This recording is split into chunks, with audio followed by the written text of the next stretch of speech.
Morning Chhattisgarh, आप देख रहे हैं BC24 और मैं हूं आपके साथ शुभांगी ठाकुर। इस बुलेटिन में हम आपको देंगे छत्तीसगढ़ की सभी खबरों का पूरा अपडेट। बुलेटिन की शुरुआत करेंगे, लेकिन सबसे पहले नजर डालते हैं आज के हेडलाइंस पर। आज बलौदाबाजार के दौरे पर रहेंगे सीएम विष्णुदेव साय। छत्तीसगढ़ मनवा कुर्मी क्षत्रिय समाज के कार्यक्रम में करेंगे शिरकत। महाराष्ट्र के राज्यपाल रमेश बैस भी होंगे शामिल। रायपुर में आज बीजेपी की बड़ी बैठक। कुशाभाऊ ठाकरे परिसर में सीएम विष्णुदेव साय और बीजेपी अध्यक्ष किरण सिंहदेव रहेंगे मौजूद। सभी मोर्चा के पदाधिकारी होंगे शामिल। बीजापुर में महिला को जिंदा जलाया, आग में जलने से महिला की मौत। घटना से गांव में दहशत का माहौल। और भिलाई में महादेव सट्टैप मामले में नया मोड़। आरटीओ एजेंट राजेश मिश्रा के घर पहुंची प्रवर्तन निदेशालय की टीम। पूछताछ के लिए दिया समन। ईडी को बैंक डिटेल्स में मिला है राजेश का नाम।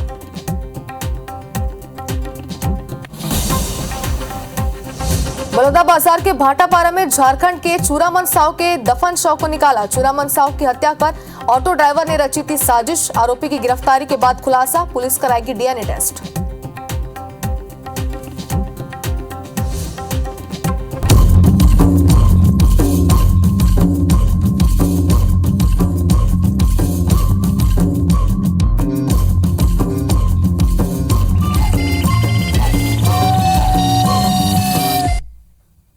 तो खबरें देखते हैं विस्तार से और बुलेटिन की शुरुआत करेंगे इस वक्त की बड़ी खबर के साथ। सरायपाली से आपको बड़ी खबर दिखाते हैं, जहां कपड़ा दुकान के गोदाम में आग लगी है। शहर के राधे कपड़ा बाजार के गोदाम है जहां पर आग लगी है और घंटों मशक्कत के बाद भी आग पर काबू नहीं पाया गया है। फायर ब्रिगेड की गाड़ियां इस वक्त मौके पर मौजूद है। कोशिश की जा रही है आग पर काबू पाने की। आसपास के घरों को, दुकानों को खाली भी यहां पर करवाया जा रहा है ताकि कोई भी आग के लपेटे में ना आए। पुलिस और नगर निगम की टीम यहां पर मौजूद है। आग के तांडव की तस्वीरें भी आपकी स्क्रीन पर है। देखिए कितनी भीषण यहाँ पे आग लगी है और पूरी तरीके से आसमान पर यहाँ पर धुएं का गुबार आप देख सकते हैं। ज्यादा जानकारी के लिए हमारे संवाददाता भूषण हमारे साथ जुड़ चुके हैं। भूषण, सबसे पहले तो यही जानना चाहते हैं आपसे, अब तक आग पर काबू पाया गया फिर नहीं, और आग किस वजह से लगी है, क्या इस पर कोई जानकारी सामने आई है? देखिए, आपको बता दूं, शहर के जयस्तंभ चौक के पास ये दुकान है, सबसे बड़ा दुकान शहर का है। और आग क्यों लगी है अब तक इसका कारण पता नहीं चल पाया है, लेकिन आग लगने के बाद जो है प्रशासन पूरी तरह से मुस्तैद नजर आ रही है। नगर पालिका की टीम और पुलिस प्रशासन भी वहां पर मौजूद है और फायर ब्रिगेड की गाड़ी भी जो है तकरीबन 3 से 4 घंटे हो गए हैं, अभी तक काबू नहीं पाया गया है। जेसीबी मशीन भी लगाया गया है ताकि आसपास जहां पर दमकल की गाड़ी नहीं पहुंच पा रही थी उस जगहों को साफ किया जा सके। फिलहाल अभी आग पर काबू नहीं पाया गया है, लेकिन रियासी इलाके होने के कारण यहाँ पर आसपास के कई दुकानों और घरों को जो है खाली कराया गया ताकि आग के कारण कोई बड़ा हादसा न हो सके। जी बिल्कुल भूषण, जैसे कि आपने ही बताया कि रहवासी इलाका और आसपास के दुकानों को, घरों को यहाँ पर खाली कराने की कोशिश की जा रही है, लेकिन क्या अब तक अगर बात करें, क्योंकि अब तक आग पर काबू नहीं पाया गया, जानकारी आपने दी, तो क्या आसपास के घरों को या किसी एक दुकान को इस गोदाम की आग ने अपनी चपेट में लिया है? देखिए, अभी उससे लगा हुआ एक और घर है जहां पर जो है आग की लपटें वहां तक पहुंच गई थी। हालांकि प्रशासन की ओर से उन घरों को खाली करा दिया गया है। फिलहाल अभी तक किसी भी प्रकार से आग पर नहीं काबू पाया गया है। बिल्कुल भूषण, तो राहत की बात है कि घरों को यहाँ पर खाली करा लिया गया है, लेकिन नुकसान कितने, क्योंकि गोदाम है तो जाहिर सी बात है सामान वहां पर रखे होंगे, रॉ मटेरियल भी वहां पर रखे होंगे, मशीनें भी हो सकता है कि वहां पर होंगी। कितना नुकसान हुआ है अब तक?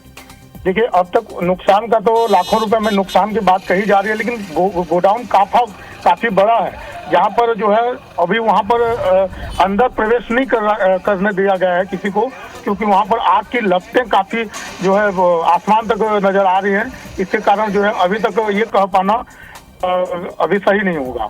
बिल्कुल भूषण, तो अपडेट आप देते रहेंगे। फिलहाल आग पर काबू नहीं पाया जा सका तो ये एक बड़ी बात है। कोशिश की जा रही है आग पर काबू पाने की। शुक्रिया तमाम जानकारी के लिए। और अब भिलाई से आपको इस वक्त की बड़ी खबर दिखाते हैं, जहां सुपेला के संडे मार्केट पर निगम का बुलडोजर चला है। निगम प्रशासन लगातार नोटिस और समझाइश दे रहा था। पिछले सप्ताह एमएलए ने खुद जाकर व्यापारियों को चेतावनी भी दी थी, यानी कि समझाइश के बाद कड़ी चेतावनी भी यहाँ पर दी गई थी। दुकान के सामने से अवैध कब्जे को टीम यहाँ पर हटा रही है। बड़ी संख्या में पुलिस बल भी मौके पर मौजूद है। तो आपको बता दें कि लगातार नोटिस दिया गया, समझाइश दी गई और समझाइश के बाद भी नहीं मानने के बाद यहाँ पर कड़ी चेतावनी दी गई थी कार्रवाई को लेकर के, लेकिन उसके बाद भी यहाँ पर दुकानों को नहीं हटाया गया, अवैध अतिक्रमण को नहीं हटाया गया, जिसके बाद प्रशासन ने ये कड़ी कार्रवाई यहाँ पर की है। तो बुलडोजर की कार्रवाई पूरे प्रदेश में इस वक्त जारी है और IBC 24 पर एक्सक्लूसिव तस्वीरें भी आप देखिए। बुलडोजर की कार्रवाई यहाँ पर जारी है। MLA ने खुद जाकर व्यापारियों को चेतावनी भी दी थी कि अगर सख्त से सख्त यहाँ पर कार्रवाई की जाएगी, अगर नोटिस का जवाब नहीं मिलता है तो अतिक्रमण को नहीं हटाया जाता है तो, लेकिन उसके बाद भी समझाइश के बाद भी नहीं मानने पर प्रशासन ने बुलडोजर की कार्रवाई यहाँ पर की है। और आपको याद होगा कि बीजेपी की सरकार आने के बाद से प्रदेश में लगातार बुलडोजर की कार्रवाई जारी है। इसके पहले भी टीवी स्क्रीन पर आपको प्रदेश के कई जिलों से अतिक्रमण पर बुलडोजर की कार्रवाई की तस्वीरें हम दिखा चुके हैं और इस वक्त भी देखिए यहाँ पर सख्त हिदायत देने के बाद भी नोटिस का जवाब नहीं देने पर कार्रवाई की गई है और बुलडोजर यहाँ पर चलाया जा रहा है। तो भिलाई से इस वक्त की बड़ी खबर आपको दिखा रहे हैं और इस वक्त मौके पर बड़ी संख्या में पुलिस बल भी मौजूद है। ज्यादा जानकारी के लिए हमारी सहयोगी कोमल हमारे साथ जुड़ चुकी है। कोमल, बताया जा रहा है कि समझाइश भी दी गई थी, चेतावनी भी दी गई थी, लेकिन उसके बाद भी नोटिस का भी जवाब यहाँ पर नहीं दिया गया था। क्या था पूरा मामला? जी बिल्कुल, ये सुपेला का जो मार्केट है हर रविवार को यहाँ बड़ा मार्केट लगता है और यहाँ पर फुटपाथ पर ज्यादातर लोग व्यवसाय करते हैं, लेकिन रोड काफी जाम हो जाता है। तो लगातार निगम यहाँ पर जो दुकानदारों ने बाहर अवैध कब्जे किए थे, जो दुकानों को आगे बढ़ाया था अपने लिमिट के आगे में, तो उस पर लगातार नोटिस दिया जा रहा था पर उन्हें कब्जे नहीं हटाए थे, फ्लोरिंग कर ली थी, कोई किसी ने भीड़ लगा ली थी।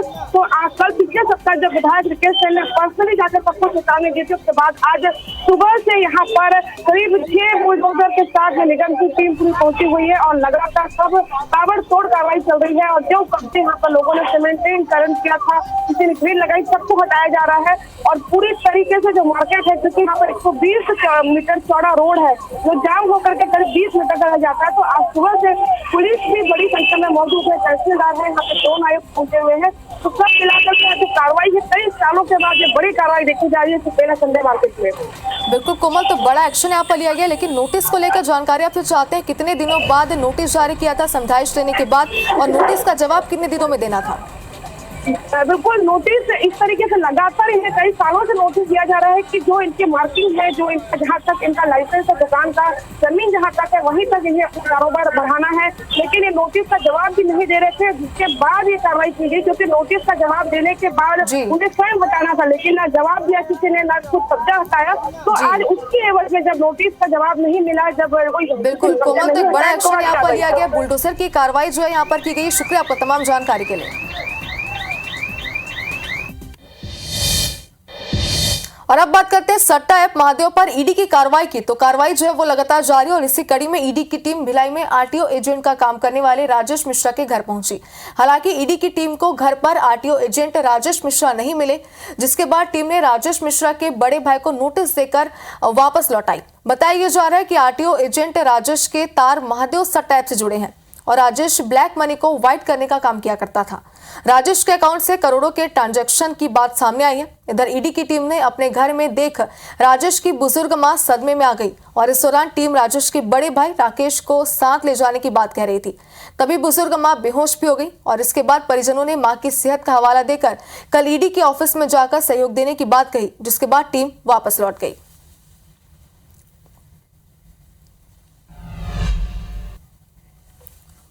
चलिए आपको सियासी खबरों का रुख करते हैं और लोकसभा चुनाव की तैयारियों में बीजेपी पूरी तरीके से जुट गई है। बीजेपी के सभी मोर्चा पदाधिकारियों की आज बैठक है। कुशाभाऊ ठाकरे परिसर में ये बैठक होगी। CM Vishnudeo Sai, deputy CM Arun Sao, Vijay Sharma इसमें शामिल होंगे। बैठक में प्रदेश अध्यक्ष किरण सिंहदेव भी मौजूद रहेंगे। सुबह 10 बजे से बीजेपी की ये मीटिंग शुरू होने वाली है। तो बड़ी खबर इस वक्त आपको दिखा रहे हैं। विधानसभा चुनाव के बाद अब बीजेपी पूरी तरीके से लोकसभा चुनाव की तैयारियों में जुट गई है। लगातार बैठकों का दौर भी जारी है और इसी के तहत आज भी कुशाभाऊ ठाकरे परिसर में बैठक आयोजित की गई है, जिसमें मुख्यमंत्री के साथ दोनों डिप्टी सीएम भी मौजूद रहेंगे। ज्यादा जानकारी के लिए हमारे संवाददाता राजेश मिश्रा हमारे साथ जुड़ चुके हैं। राजेश, बैठक को लेकर क्या जानकारी? बताया जा रहा है कि लोकसभा चुनाव की तैयारियों को लेकर बैठक आयोजित की गई है। जी, अगर हम बात करें तो लोकसभा मतलब प्रदेश अध्यक्ष किरण सिंहदेव जी के चुने जाने के बाद आज एक बड़ी बैठक कुशाभाऊ ठाकरे परिसर में होगी। कुछ देर बाद ये बैठक होगी। इस बैठक में भारतीय जनता पार्टी के 7 मोर्चा, युवा मोर्चा, महिला मोर्चा, एससी मोर्चा, एसटी मोर्चा, पिछड़ा वर्ग, अल्पसंख्यक मोर्चा, ये तमाम जितने भी मोर्चा हैं उसके सभी प्रदेश पदाधिकारियों को आमंत्रित किया गया है।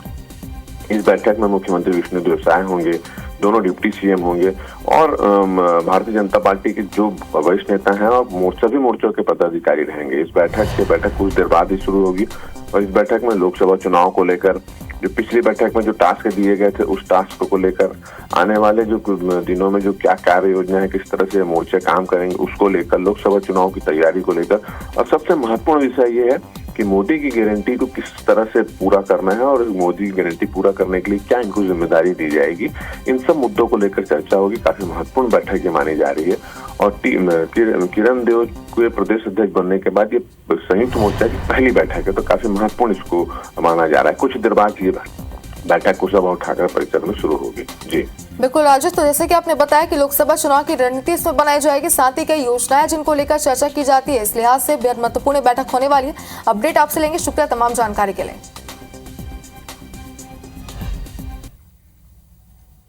और विभागों का बंटवारा होने के बाद शनिवार को मंत्रिमंडल के सदस्यों ने मुख्यमंत्री विष्णुदेव साय से सौजन्य मुलाकात की। इस अवसर पर मुख्यमंत्री ने सभी मंत्रियों को शुभकामनाएं देते हुए कहा कि आप सभी मोदी जी की गारंटी को पूरा करने के लिए मनोयोग से जुट जाए। प्रदेश की जनता ने हम पर भरोसा जताया है, इस भरोसे को पूरा करने के लिए हम सब संकल्पबद्ध होकर कड़ी मेहनत से काम करेंगे। सीएम ने आगे कहा कि हमारा ध्येय वाक्य है सुशासन का सूर्योदय है, इसे चरितार्थ करना है। अगले 5 सालों में मोदी जी द्वारा दी गई सारी गारंटी पूरी करनी है, पूरी पारदर्शिता के साथ आम जनता को इसका लाभ देना है। इस मौके पर विधानसभा अध्यक्ष डॉक्टर अमर सिंह भी मौजूद रहे। और डिप्टी सीएम अरुण साव मंत्रालय में विभाग मिलने के बाद पहली बार लोरमी पहुंचे, जहां भाजपाइयों ने उनका गर्मजोशी के साथ स्वागत किया। डिप्टी सीएम अरुण साव को पीडब्ल्यूडी, पीएचई, विधि और नगरीय प्रशासन विभाग की जिम्मेदारी दी गई है। बता दें आपको कि अरुण साव ने राज्य सरकार को धन्यवाद देते हुए कहा है कि जो जिम्मेदारी मिली है उसे ईमानदारी के साथ निभाऊंगा, जनता की उम्मीदों पर खरा उतरने की कोशिश होगी। एक बड़ी जिम्मेदारी माननीय मुख्यमंत्री जी ने मुझे सौंपी है। आदरणीय मुख्यमंत्री विष्णुदेव साय जी के प्रति कृतज्ञता ज्ञापित करता हूं कि उन्होंने मुझे ये जिम्मेदारी दी है, मुझ पर भरोसा किया है कि भरोसा पर खरा उतरने के लिए पूरी ताकत से काम करूंगा। छत्तीसगढ़ महतारी की सेवा करने का काम करेंगे। छत्तीसगढ़ की जनता को हम सबसे बड़ी उम्मीदें हैं, छत्तीसगढ़ की जनता की उम्मीदों पर खरा उतरने का काम हमारी सरकार करेगी। इधर डिप्टी सीएम विजय शर्मा ने गृह, जेल, पंचायत, ग्रामीण विकास और तकनीकी प्रौद्योगिकी विभाग मिलने पर प्रतिक्रिया दी है। विजय शर्मा ने कहा कि पहली बार विधायक चुनकर विधानसभा पहुंचना चैलेंजिंग होगा। इस दौरान उन्होंने पिछली सरकार पर भी तीखा हमला बोला। साथ ही उन्होंने कहा कि आवश्यकता अनुसार सुधार किया जाएगा।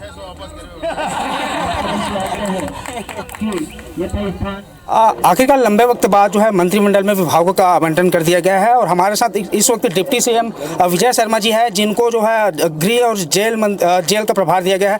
क्या कहेंगे? माननीय मुख्यमंत्री जी का हमारे नेतृत्व का अभिनंदन है, आभार है। जो काम सौंपा गया है उसको पूरी ताकत, पूरी मेहनत, पूरी शिद्दत से करूंगा। जेल विभाग दिया गया है, मतलब अनुभव के आधार पर मुझे पता है वहाँ क्या व्यवस्थाएं हैं, इसको दुरुस्त करने की आवश्यकता भी है। तो मसला ये है कि गृह के साथ तो जेल हमेशा रहता है, गृह विभाग और जेल विभाग दिया गया है। मैं ताकत लगाकर मेहनत करके अच्छे से अच्छी व्यवस्था हो जाए, कानून का राज स्थापित हो। पूर्ववर्ती सरकार के नेता कानून को जेब में रख के चला करते थे, तो कानून का राज प्रदेश में स्थापित हो, मैं इसके लिए पूरी कोशिश करूंगा। पूर्व में छत्तीसगढ़ सहित कवर्धा में कानून व्यवस्था को लेकर लगातार आपने आंदोलन भी किया था, प्रदर्शन किया था।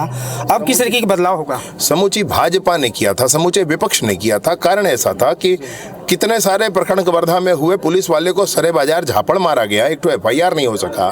कितने प्रकरण ऐसे हुए जिसमें एफआईआर नहीं हुआ, जिसमें एफआईआर हुआ तो इतनी लेटलतीफी हुई कि पूछो मत। तो मसला ये है कि ऐसा नहीं होना चाहिए।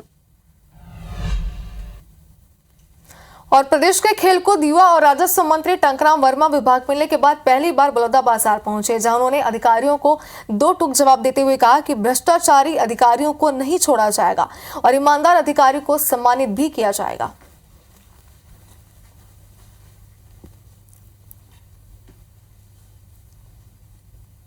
हम सेवा भाव के लिए आए हैं, सेवा करेंगे। जो भ्रष्ट अधिकारी हैं उस पर कार्रवाई करेंगे हम, और जो ईमानदार कर्मचारी अधिकारी है उसको पुरस्कृत भी करेंगे। रिपा योजना की एक बार फिर से समीक्षा होगी। समीक्षा के बाद जैसे माननीय मुख्यमंत्री जी का निर्देश होगा उसके हिसाब से उसमें काम किया जाएगा। और इधर मंत्री रामविचार नेताम ने कृषि विभाग मिलने पर राज्य सरकार का आभार जताया और अपनी प्राथमिकता गिनाई है। नेताम ने कहा कि छत्तीसगढ़ का विकास, किसानों के हित में काम और नई योजनाओं का क्रियान्वयन करना पहली प्राथमिकता में होगा। साथ ही जनता के विश्वास को कायम रखना पहली प्राथमिकता होगी, जिसको लेकर मंत्री रामविचार नेताम से बातचीत की IBC 24 संवाददाता ने। छत्तीसगढ़ में मंत्रियों के विभागों का बंटवारा हो चुका है और हमारे साथ अभी छत्तीसगढ़ के कृषि मंत्री रामविचार नेताम जी मौजूद हैं। हम इनसे जानेंगे कि इन्हें जो जिम्मेदारी मिली है किस तरह से उनका निर्वहन करेंगे और क्या प्राथमिकता होगी आपकी। पहले तो सबसे पहले आपको बधाई, छत्तीसगढ़ के मंत्री पद का जिम्मेदारी मिला और आपको कृषि मंत्री बनाए गए हैं। किस तरह से इसका निर्वहन करेंगे और क्या प्राथमिकता में रहेंगी आपकी? चलिए, बहुत बहुत धन्यवाद। सबसे पहले तो प्राथमिकता है मोदी जी की गारंटी, उसको लागू करना, उसको पालन करना। और बाकी प्राथमिकता में तो हमारे गांव गरीब किसान हैं, मजदूर हैं, नौजवान हैं, माताएं बहनें हैं, उन सब के लिए योजनाएं हैं। जहाँ तक कृषि विभाग की बात है तो ये बहुत बड़ा विभाग है, बहुत बड़ा काम है, इसमें जिम्मेदारी वाला काम है, किसानों से जुड़ा हुआ मामला है। तो उसके लिए जो जो स्कीम योजनाएं हैं उसका तो क्रियान्वयन करेंगे ही, साथ ही साथ और क्या नया किया जा सकता है इस सब भी अब प्रभार वगैरह लेने दें, बैठें, थोड़ा विभाग को समझें। और यहाँ के लोगों को मैं समझता हूँ कि बहुत सारे काम करने का अवसर भी मिलेगा और उनके लिए योजना भी लागू करने के लिए हम सबको लोगों के बीच में जाना है। जी हाँ, तो ये थे हमारे साथ छत्तीसगढ़ के नए कृषि मंत्री रामविचार नेताम, जिनका साफ तौर पर कहना था कि किसानों के हित में जो हो सकेगा, छत्तीसगढ़ के विकास में जो चीज़ें बेहतर हो सकेंगी उसे ही वो करेंगे और फिलहाल वो कार्यभार ग्रहण करने के बाद ही नए तरीके से काम करने की बात कह रहे हैं। अरुण कुमार सोनी, IBC 24, बलरामपुर। आपको देते हैं प्रदेश में कोरोना का अपडेट। तो छत्तीसगढ़ में कोरोना के 31 नए मरीज मिले हैं। प्रदेश में एक्टिव मरीजों की संख्या अब 66 हो गई है। रायगढ़ में सबसे ज्यादा 14 नए मरीजों की पुष्टि हुई है।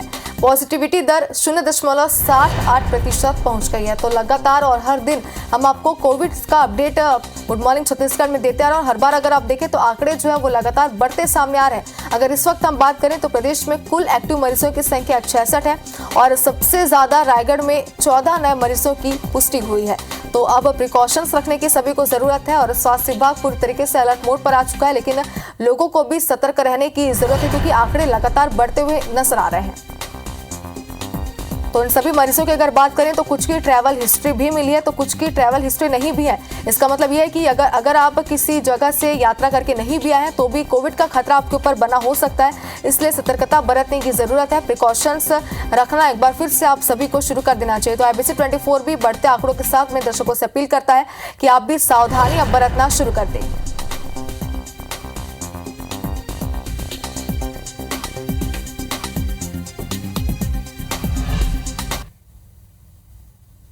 इधर जांजगीर के पंतोरा पुलिस ने झारखंड निवासी चूरामन साव के दफन शव को निकलवा लिया है। बलौदा बाजार के भाटापारा में परिजन ने ऑटो ड्राइवर समझकर शव को दफना दिया था। अब इस मामले में DNA टेस्ट भी पुलिस द्वारा करवाया जाएगा। बता दें कि इसके लिए पुलिस ने सैंपल भी ले लिए हैं।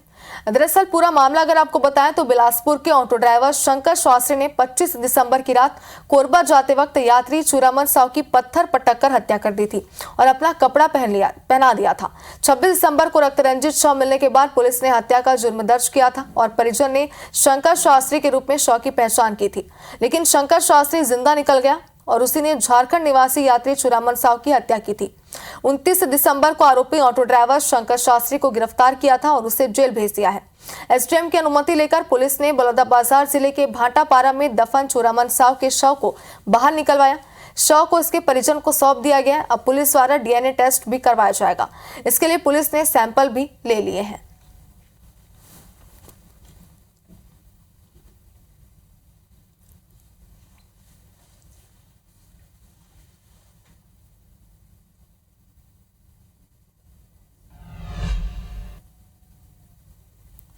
और अब आपको दिखाते हैं छत्तीसगढ़ में साल का आखिरी सूर्योदय। राजधानी रायपुर सहित अलग अलग शहरों की ये तस्वीरें आपको टीवी स्क्रीन पर जो हम दिखाने वाले हैं, साल 2023 की हमारी उपलब्धियों और 2024 की उम्मीदों का मेल है। ये साल बेहद उथल पुथल भरा रहा, रहस्य और रोमांच से भरा हुआ रहा, सपने और आकांक्षाओं का साल रहा। कुछ पूरे हुए, कुछ अधूरे भी रहे, लेकिन ये दिखाता है कि वक्त चाहे जैसा भी रहे वो बदलता जरूर है। और इसी तरह इस साल के आखिरी पड़ाव पर हम आ चुके हैं। तो ये 4 तस्वीरें और बेहद खासी तस्वीरें, क्योंकि साल का ये आखिरी सूर्योदय है। आपको बता दें कि छत्तीसगढ़ के आखिरी दिन की तस्वीरें आप तक हम पहुंचा रहे हैं, क्योंकि जाहिर सी बात है कि हर दिन ही अगर आप उठते होंगे तो हर दिन ही ये नज़ारा आपको देखने को मिलता होगा। लेकिन ये नज़ारा जो आप इस वक्त अपनी टीवी स्क्रीन पर देख रहे हैं, ये बेहद ही खास है, क्योंकि ये साल का आखिरी सूर्योदय से कहा जा रहा है। और शहर के अलग अलग राज्यों के अलग अलग शहरों की तस्वीरें हम आप तक पहुंचाएं। बात करें राजधानी रायपुर की, तो राजधानी वासियों के लिए ये पहली तस्वीर है। धमतरी, सरायपाली और राजिम 4 जगहों के साल के आखिरी सूर्योदय की तस्वीरें आप देख सकते हैं।